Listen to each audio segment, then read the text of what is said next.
Et bonsoir à tous, il est 18h, c'est le Club Objectif Gare et comme chaque jeudi, le Club Objectif Gare se transforme en un club 100% débat. Avec nous, comme chaque jeudi, Olivier Jalaguier. Bonsoir Olivier. Bonsoir Abdel. Merci beaucoup Olivier d'être avec nous dans l'émission. Comme chaque jeudi, 3 sujets d'actualité en débat et des sujets de débat avec 3 sociétaires qui sont là. On a le plaisir d'accueillir Laurence Richard. Bonsoir Laurence. Bonsoir, ravi d'être là encore une fois. Eh bien oui, on est ravis Laurence de vous retrouver dans cette émission. À côté de vous, c'est Jacques Armando qui est là. Bonsoir Jacques. Bonsoir Abdel, bonsoir à tous. Tout va bien Jacques? Tout va bien. Eh bien, parfait. Merci d'être là ce jeudi. Et puis, Eric Bouchité qui est avec nous. C'est la lésienne de l'étape. Bonsoir, Eric. Bonsoir, Abdel. Bonsoir, Olivier. Bonsoir Eric. Merci beaucoup d'être là également. 3 sujets d'actualité. On va parler de l'avenir de la feria. On va parler de la proposition de Gérald Darmanin contre le narcotrafic. Et pourquoi pas la fin de l'argent liquide. Et puis, on finira par le sujet autour des événements de violence qui se sont produits vendredi dernier au Prolet d'Alès. Le club 100% débat, ça démarre tout de suite. Allez, je vous propose de démarrer avec le premier sujet d'actualité de ce soir. Actualité oblige, c'est la feria de Pentecôte édition 2025. Et ce soir, on a choisi ce sujet. Olivier, c'est vous qui avez choisi ce sujet, de parler de l'avenir de la feria. On vous laisse ouvrir le bal. Oui, c'est un sujet qui m'est cher, l'avenir de la feria. On en parle. Moi, j'en parle depuis très longtemps parce que je pense qu'il faut anticiper et je pense que nos élus n'anticipent pas suffisamment. Alors, ils font des choses, ils font beaucoup de choses pour faire évoluer la feria, mais je pense qu'il faudrait partir de beaucoup plus loin, d'avoir une réflexion beaucoup plus profonde sur Est-ce qu'elle évolue vraiment, la feria? Parce que moi, quand je regarde le programme, j'ai l'impression que c'est à peu près la même chose que ce qui a été proposé l'année dernière et l'année d'avant. Alors, elle évolue sur certains petits points à la marge, des points peut-être un petit peu techniques qui échappent au grand public. Par contre, il faudrait qu'elle évolue plus profondément sur plein d'aspects. Je vais vous en citer quelques-uns, pas tous. Je vous en prie. Sur la tauromachie, par exemple, puisque le cœur de la feria, c'est la tauromachie. Il faudrait qu'il y ait une présidence, en tout cas qu'il y ait une politique taurine, pour qu'il y ait éviter, en fonction de la personnalité des présidents, d'avoir distribution d'oreilles ou ça vous plaît pas, ça? Que ce soit les élus qui soient à la présidence? Non, pas du tout. C'est pas une question d'élus. Je fais pas une question de personne. J'en fais une question de cohérence. Voilà, il faut que on ait une reine de première catégorie. On est regardé par le monde entier, le monde taurin. Il faut qu'on soit respecté autant pour les spectacles qui sont produits, c'est-à-dire les taureaux qui sont mis en scène, que les toreros qui sont inscrits, qui sont à l'affiche, et puis surtout que la présidence soit au niveau et une régularité, une constance dans les décisions prises, qu'il n'y ait pas des géométries variables en fonction des désirata de certaines personnes. C'est tout. Après, c'est pas une question d'élu ou pas d'élu. Sur la partie festivité, animation, comment on pourrait faire évoluer la feria? Je pense aussi que sur la tauromachie, il y a une partie de transmission à faire. Transmission auprès de plus jeunes. On ne fait pas suffisamment de transmission. Je rappelle qu'il y a beaucoup de places gratuites qui sont distribuées chaque feria par les élus, pour leurs amis, pour leur famille, pour etc. Également par le délégataire. Je pense que ces places gratuites ne devraient plus exister et d'être remises en circulation au profit, comme je le dis souvent, d'une corrida de la transmission qui permettrait à des Nîmois comme vous et moi d'inviter un enfant, une fille, un petit-fils, un cousin pour partager à un prix modéré un spectacle de pédagogie. Alors, c'est pas une grosse corrida, c'est pas des grosses figures, c'est pas des gros taureaux, c'est expliquer les temps de corrida et donner goût à l'enfant de revenir. Voilà, c'est ça. C'est la proposition que j'avais faite il y a quelques années. Déjà sur les premières propositions que fait Olivier pour faire évoluer effectivement plutôt la partie tauromachie, Jacques, qu'est-ce que vous en pensez? Moi, je pense que la feria, c'est une fête magnifique. Ça permet d'ouvrir des hôtels particuliers au grand public. Je crois que si je ne m'abuse, c'est la 2e plus grande fête européenne après la fête de la bière à Munich. Donc c'est une fête effectivement qu'il faut maintenir, etc. En revanche, sur l'aspect tauromachie, je suis beaucoup plus réservé. Après, ça n'engage que moi. Réservé sur quoi? Sur les spectacles en eux-mêmes? Sur les spectacles. Moi, j'ai assisté une fois à une corrida parce que je voulais pas mourir idiot, et donc j'ai demandé à un ami qui était un féru de corrida de me choisir une très belle corrida pour pas que je sois trop dégoûté entre guillemets. Bon, voilà, moi, ce qui m'a pas plu, c'est le picador, piquer le taureau à l'entrée dans les arènes, puis la mise à mort. Voilà, ça, Mais est-ce qu'une feria peut exister sans corrida, Eric? Il faut peut-être la revisiter, la corrida. Je sais pas, il y a le législateur qui s'en est occupé, il a botté en touche. Il y a le judiciaire qui s'en est occupé, il a botté en touche. Il reste plus que le vétérinaire pour savoir ce que pense le taureau. Votre ami féru de corrida aurait dû vous expliquer le rôle de la pique. Parce que c'est un rôle essentiel dans la corrida. Il me l'a expliqué, effectivement, mais bon, je n'ai pas été convaincu. Eric? Alors non, il faut un taureau. Malheureusement, il faut un taureau qui meurt au milieu de l'arène. Il faut de temps en temps qu'un matador reçoive le coup de corne. Personnellement, on m'a enseigné la corrida. Mon père m'a enseigné la corrida. C'était un vrai méridional. Et ce que tu dis, Olivier, est essentiel. C'est vrai pour la corrida, pour la tauromachie, comme pour beaucoup de thématiques dans la vie. Et la question qui vient d'être posée par notre collègue te donne raison. Parce que si on ne comprend pas ce qu'est la corrida, combien de fois j'ai dit « Tiens, le cheval, c'est quoi son carapacone ?» Bon, mon père avait des mains comme des enclumes. Je disais après carapacone et carapacone et pas carapacone. Hein. Donc il faut comprendre la bravoure du taureau qui explique la pique, et à la fois il n'y a pas d'homme brave qui ira, sauf pendant la guerre de 14, mais il y avait les officiers derrière qui pointaient le fusil, et qui ira à la mitraille ou qui ira se faire piquer. Mais est-ce que ça rejoint pas ce que dit en fait Olivier? C'est qu'il y a une problématique de transmission. Mais c'est essentiel, la transmission. Alors ça, c'est difficile. Parce que pour préserver nos traditions, il faut peut-être effectivement éduquer dès le plus jeune âge. Alors sur nos la traditions. feria, ce n'est pas que la corrida. Il faut savoir qu'il y a 6% des visiteurs sur les 2 millions que constitue la fréquence des deux corridas, de Pentecôte et des vendanges, qui vont voir une corrida. Et ça j'ai beaucoup aimé, le spectacle des couleurs et de la musique, bien avant même le spectacle de la corrida elle-même. Ça, c'est fantastique. Laurence, mais il faut comprendre. Bien sûr, Laurence. Je pense que ça va être un débat très, très facile parce qu'on est tous à peu près du même avis, on voit la même chose. Sauf Jacques. Sauf Jacques, oui. Non, mais par contre, c'est vrai que la corrida, il faut adhérer à la corrida, il faut la comprendre, c'est ce que tu disais, Olivier. Mais aujourd'hui, ce qu'on montre aux gens, c'est l'atrocité de la corrida.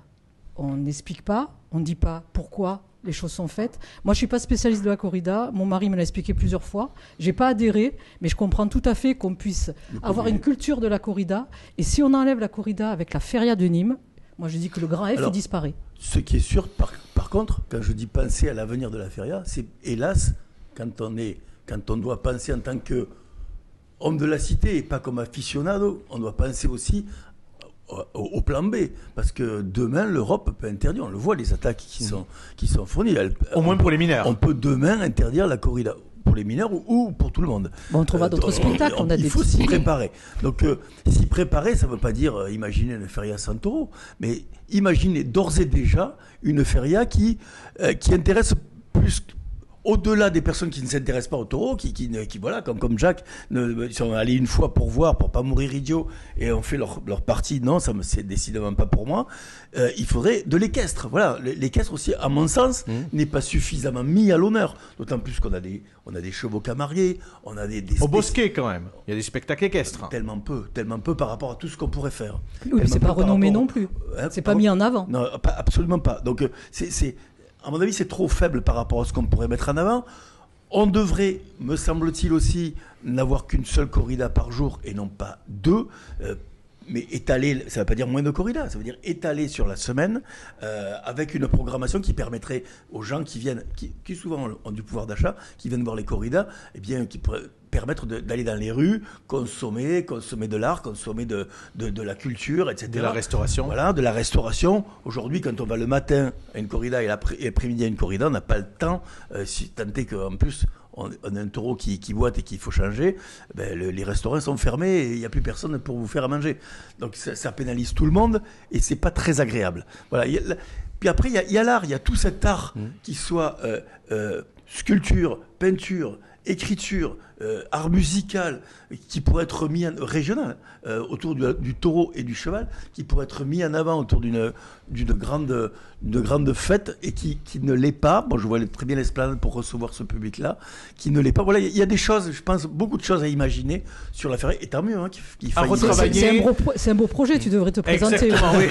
J'allais le dire, parce qu'effectivement, dans 9 mois, il y a les élections municipales, ça fera partie peut-être des propositions. Il faut alimenter les propositions des différents candidats. Vous aviez eu l'occasion, d'ailleurs, en 2020, de faire déjà des propositions pour faire évoluer la Feria. On parlait de la musique. On parlait de la musique dans les rues. Il faut s'inspirer de ce que font les autres. Le Pays Basque fait ça très bien. Il y a une musique par rue. Il n'y a pas une musique par établissement. Il y a une musique par rue. Donc c'est beaucoup plus agréable quand on circule. Il n'y a pas cette cacophonie systématique dans les rues. Mais pareil pour les toilettes. Quand on voit les gens qui urinent contre les murs, on devrait, de la même façon qu'on impose pour le bruit ou pour certaines normes de sécurité, imposer à chacun de gérer ses propres urinoirs. Et ça serait plus agréable pour tout le monde, par exemple. On l'a noté. On va passer au deuxième sujet. On avance parce qu'effectivement, on a 3 sujets d'actualité ce soir. Oui, puis on ne veut pas rater la pégoulade. Hein. Oui, exactement. Le deuxième sujet de voilà ce soir. Un sujet, la pégoulade. Voilà notre sujet. On aura l'occasion d'en reparler. Mais vous savez quand ? Peut-être bien jeudi prochain. Eh bien, pourquoi pas. Voilà, puisqu'on pourra débriefer sur cette Feria édition 2025. Eric, c'est votre sujet, le deuxième de ce soir. C'est la proposition de Gérald Darmanin pour lutter contre le narcotrafic. Peut-être qu'il faudrait arrêter de laisser en circulation de l'argent liquide. Oui. Est-ce que vous êtes en phase avec cette proposition du garde des Sceaux ? Alors, moi, ce qui m'interpelle, c'est que il y a quelque chose d'un peu erratique de la part de nos candidats, on va dire, au présidentiel, qui chaque jour nous proposent une prison dans la jungle guyanaise, un CRA, un centre de rétention pour les hauts trafiquants à Saint-Pierre-et-Miquelon. On nous propose des tas de choses comme ça. Les juges, là, vis-à-vis de ce qui s'est passé à Paris, on met que des peines avec sursis. Donc là, aujourd'hui, hier, on nous a proposé de supprimer le sursis dans les peines, et donc on nous a dit... c'est un peu la course à l'échalote, c'est ce que vous essayez de dire ? Oui, mais à partir d'un moment, nous, il faut qu'on se dise, bon, on supprime le liquide, c'est pour ça que les espèces, et ça va éviter l'implantation de points de deal. Donc, si on supprime le liquide, on va supprimer le liquide aussi chez les particuliers. Donc, le liquide, c'est pour les trafiquants, comme on ne peut pas arrêter les flux de sortie de liquide. C'est quand même entre 3,5 milliards et 6 milliards de chiffre d'affaires en liquide. Donc on va mettre une amende à celui qui va consommer son cannabis ou sa cocaïne de 150 €. Par contre, ce sont des palettes, des camions de liquide. Et de supprimer le liquide, donc qui va permettre de basculer vers les monnaies, les crypto-monnaies, il va y avoir une traçabilité de la monnaie. Ce qui veut dire que si j'ai 300 000 € en liquide... C'est l'idée de Gérald Darmanin, en tout cas. L'idée, c'est que si j'ai 300 000 €, 500 000 €, si je veux l'investir dans l'immobilier, dans des prestations de services, dans du commerce ou dans des bijoux, je vais acheter 1,5 fois plus cher à celui qui possède ces voitures et je vais lui donner du liquide. Il sera d'accord. Dorénavant, il n'y aura plus de liquide. Mais il faut voir qu'il y a 90% des personnes qui ont besoin de liquide dans le monde rural. Il y a 500 000 personnes qui sont débancarisées.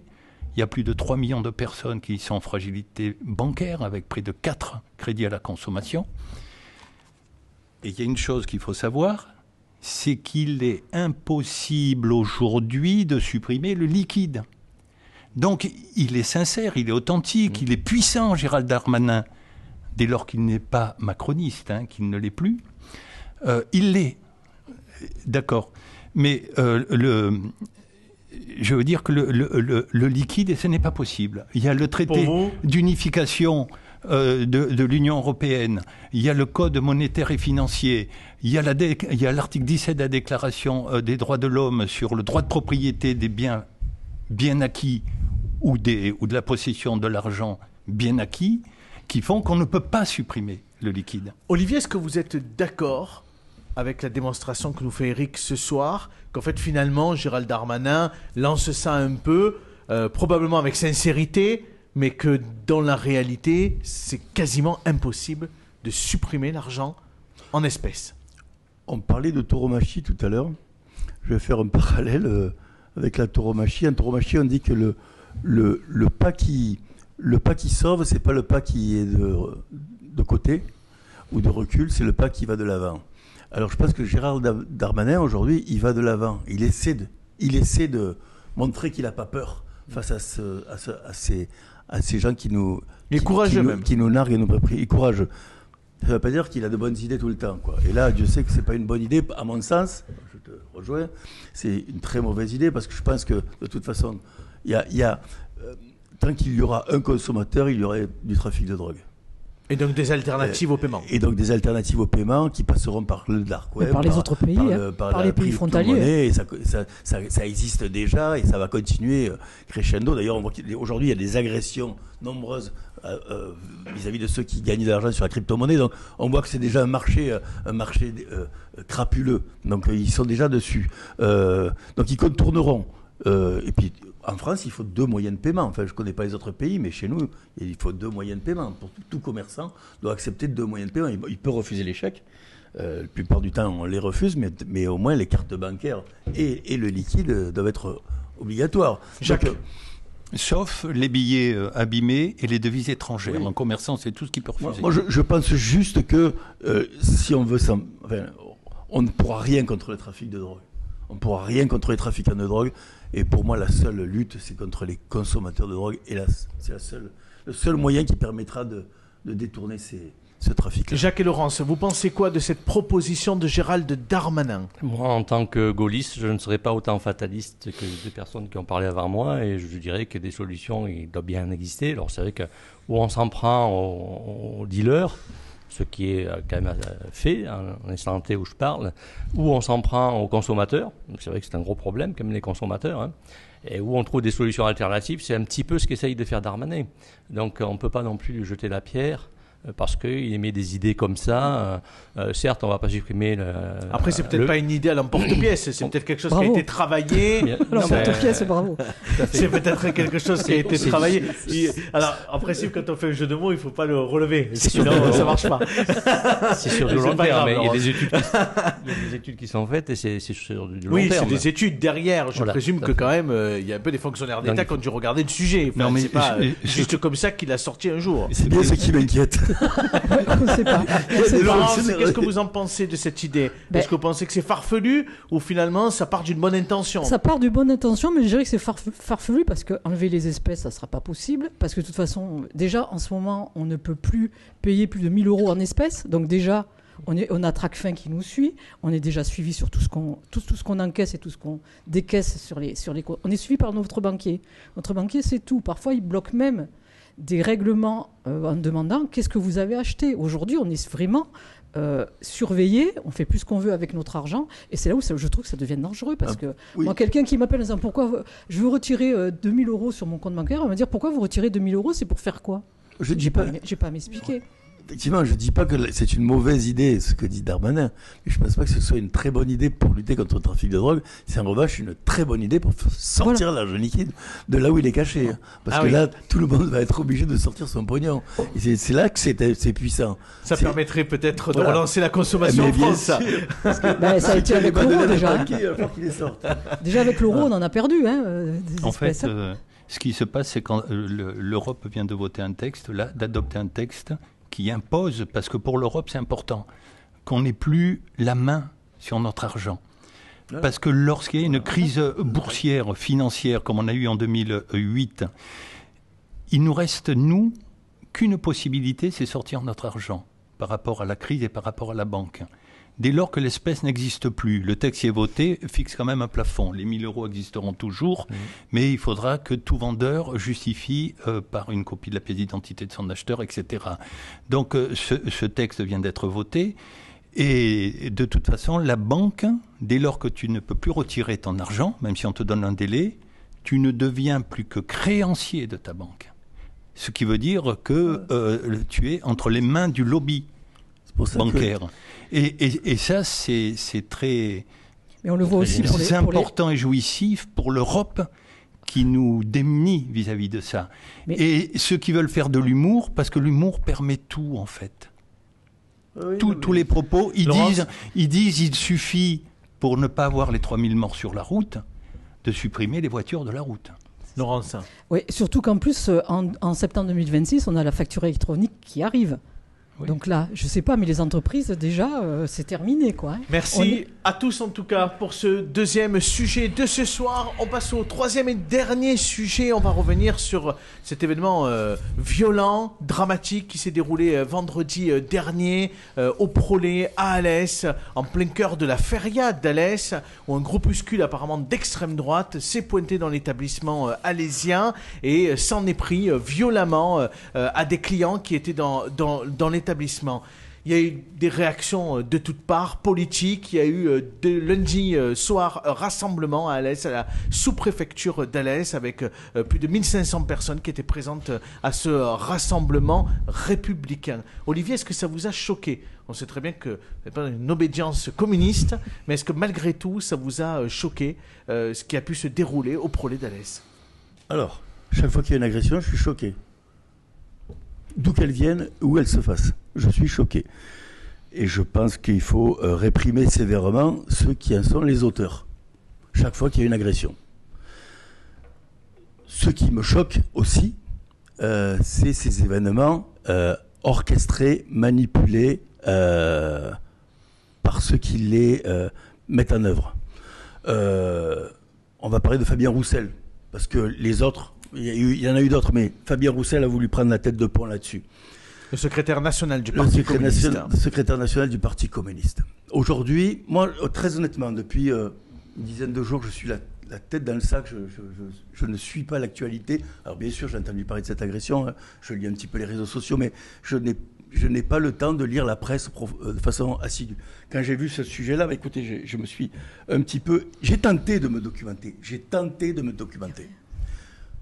Presse nationale comme presse locale.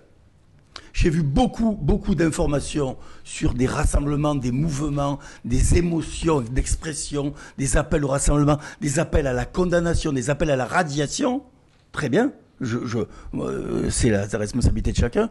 Mais je suis à jeun d'avoir vu les faits, comme me disent, je ne sais pas aujourd'hui si les auteurs présumés ont été arrêtés, remis en liberté, mis en examen. Je ne l'ai lu nulle part. Parce que l'événement émotionnel orchestré, je pèse mes mots, a pris le dessus sur l'actualité judiciaire. Enfin, Alors voilà. après, donc c'est pas pour venir apporter effectivement la vision, ou en tout cas le traitement par objectif gare, mais c'est quand même important de le dire. Non mais c'est important de le dire. Je dis juste. Nous on s'est attaché effectivement aux faits, bien évidemment, et on a systématiquement dit que c'était selon les communistes. Donc ça, voilà, on a insisté là-dessus.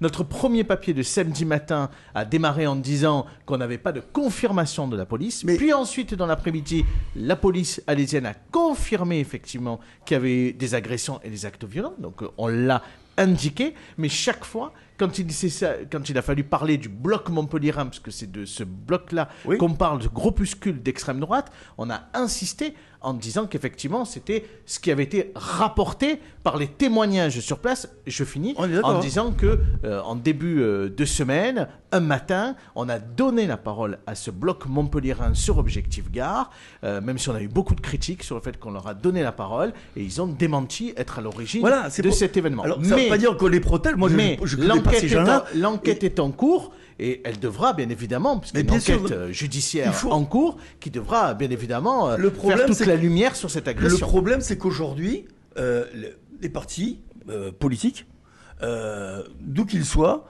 jouent trop souvent là-dessus. Encore une fois, c'est de la récupération politique. Mais l'extrême droite est spécialisée aussi là-dedans. Mais bien entendu, je ne dis pas le contraire, mais il ne faut pas être dupe non plus de ce jeu-là. À la Grande Combe, lorsqu'il y a eu ce terrible assassinat, tout de suite...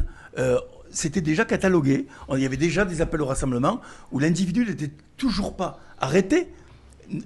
et encore moins donc entendu, pour connaître les motivations de la personne.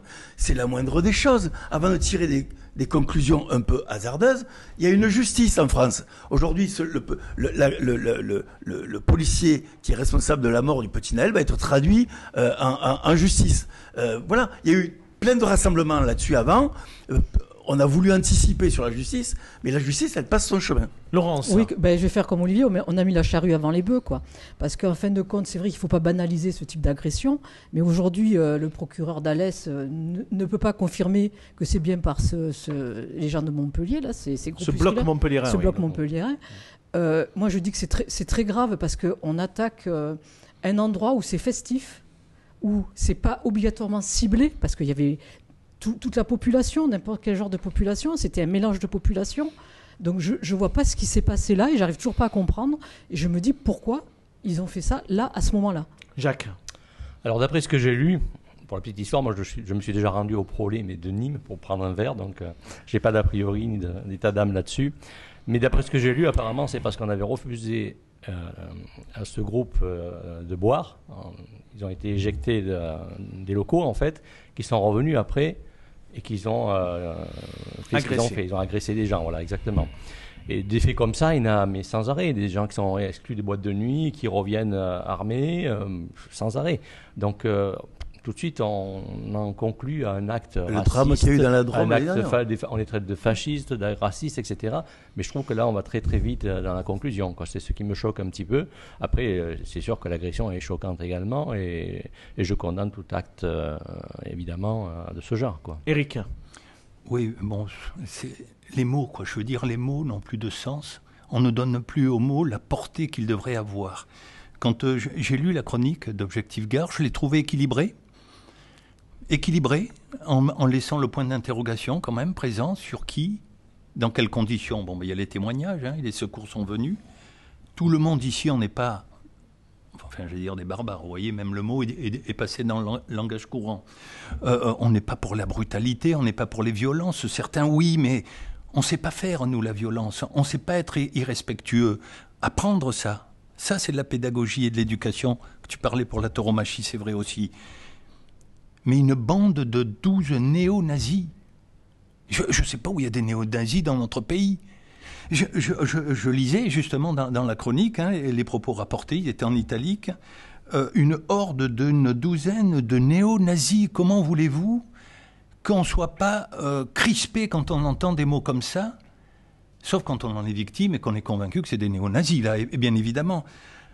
Quand vous voyez qu'en commentant les émeutes de samedi-dimanche, après le match de champion d'Europe, vous avez le triptyque de l'extrême gauche, on pourrait dire néo-nazi, hein, parce que les néo-nazis voulaient prendre le pouvoir autrement que par la démocratie, par la force.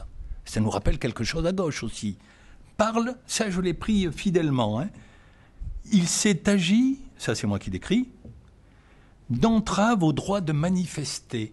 C'est parce qu'on a entravé le droit de manifester. Effectivement, quand vous descendez du 93, du 94, de Saint-Denis et d'ailleurs, par centaines des voitures, et que vous mettez des barrières pour que le bus des joueurs, ce qui n'était pas le cas en 98, puis circuler, c'est une entrave au droit de manifester. Hein, c'est pas pour la retraite, là, hein, mais c'est manifester comme cela. Des voyous, on peut dire que c'est des voyous au minimum, hein, pour que cela puisse faire ce qu'ils s'apprêtaient à faire. Une entrave au droit de manifester. Abdel, les mots ont un sens. Derrière les mots, il y a du droit. Et derrière les entraves et les infractions, les délits, il y a le juge. À partir du moment où on parle comme ça, où il y a tant d'opposition de mots, de sens des mots, on ne peut pas comprendre une décision de justice. Le juge, s'il met du sursis, c'est parce que lui, dans sa stratégie de sanction, estime qu'il ne va pas mettre 5 ans de prison à des jeunes à qui il faut laisser une chance, même s'ils sont subversifs, ces jeunes-là. Olivier, ça vous fait un peu bondir. Non, mais moi je reviens sur M. Roussel, parce que pour moi c'est la tête. C'est votre lui. fixette, mais ce oui, jeudi, c'est lui Olivier. qui a créé tout ça. Moi, M. Roussel, je l'écouterais s'il était venu. Je l'aurais écouté venir dire son propos s'il était venu dire des mots aussi et j'ai regardé, je me suis documenté avant de dire ce que je vais dire là, il n'a eu aucun propos, lorsque le pompier s'est fait sauvagement écraser en Haute-Savoie. Il a eu aucun propos sur cet acte-là. Zéro. Il n'est pas venu s'indigner auprès de la population en disant c'est un acte cruel, c'est un acte barbare. Pourquoi il n'est pas venu dimanche dire c'est une honte ce qui s'est passé, piller des vitrines. Oui, mais après là, c'est normal, cet établissement, c'est un établissement qui est réputé pour les communistes. Oui, mais justement, c'est l'image qui véhicule. Chacun défend son précaré. Voilà. Chacun défend son précaré. Chacun est dans ses starting blocks. Chacun exploite son petit truc. Et c'est ce qu'on disait il y a quelques semaines. Les municipales, alors là c'est national, mais les municipales vont être ce théâtre-là permanent. On exploite tout ce qui bouge. Dès qu'il y a un truc qui se passe, on va l'exploiter avec le truc méga pour faire venir les médias et parler de ça, au détriment de la justice et de la règle et de l'équilibre. Parce qu'encore une fois, qu'est-ce qu'il essaie de faire, monsieur Roussel, dans cette histoire? Il essaie de rééquilibrer les plateaux de la balance, parce qu'il y a tellement d'actes antisémites en France en ce moment qu'il faut de temps en temps un peu rétablir la balance. Oui. Bon, merci à tous en tout cas pour ce soir. On arrive au bout, mais je ne sais pas si Olivier invitera à la bodega de derrière l'église Fabien Roussel, parce qu'il a l'habitude de venir faire la feria à Nîmes. Il est le bienvenu. Ah, quand même. Vincent Bouger aussi, on pourra débattre. Merci Olivier en tout cas d'avoir été là. Merci Laurence. Merci Jacques. Merci beaucoup Eric d'avoir été là ce soir. Merci à tous d'avoir suivi ce nouveau numéro. On va remercier Romain Curat pour la réalisation de l'émission. On va se donner rendez-vous, non pas lundi, parce que c'est la feria de Nîmes. On va se donner rendez-vous vendredi soir à partir de 21h en direct. Je serai avec Corentin à l'hôtel Margaret, l'hôtel Schuller à Nîmes. On va vous proposer un prime time du club Objectif Gare avec de nombreux invités qui seront là avec nous pendant une bonne heure dans l'émission. Rendez-vous vendredi à 21h pour une spéciale Feria de Nîmes. Bonne soirée à tous.